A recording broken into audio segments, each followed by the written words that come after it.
আজকের এই ভিডিওটা আমার বরের আবদারে, বরের জন্য বানাচ্ছি। বড় আবদার করেছে যে চাউমিন খাবে। তো চাউমিন, আর আমার বাড়ি যেহেতু গ্রামে ছিল, তো অনেক দিন বাদে আমিও ট্রাই করছি আর কি মা ঠাম্মাদের মতো বানাতে।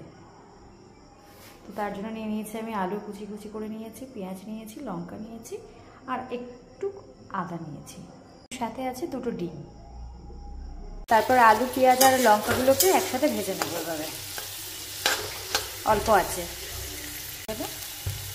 তারপর আমি ডিমটাকে দিয়ে দেবো এভাবে, তেলটাকে সাইড করে।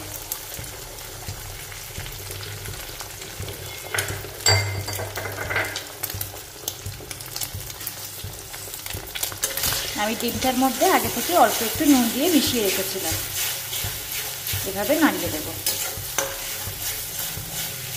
শুধুমাত্র নুন ছাড়া আর কিছুই দিই, এভাবে ঠিক ভেজে নেব। শুধুমাত্র অল্প একটু গোলমরিচের গুঁড়ো দেব।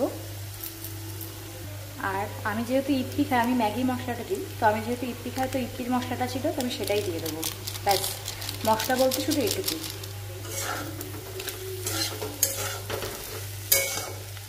ব্যাস, আমার ভাজার পর্ব শেষ। এবার আমি এটাতে চাউমিন মিক্সড করবো।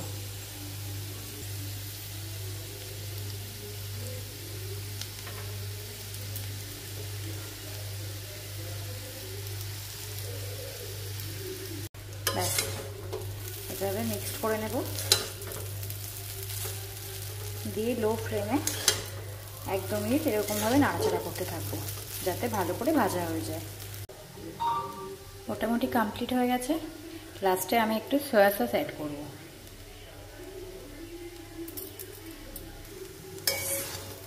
তারপরে মিক্স করব। আমার কিন্তু রেডি হয়ে গেছে চাউমিনটা। যদি ভালো লাগে তাহলে তোমরাও এভাবে একবার ট্রাই করে দেখতে পারো। টাটা।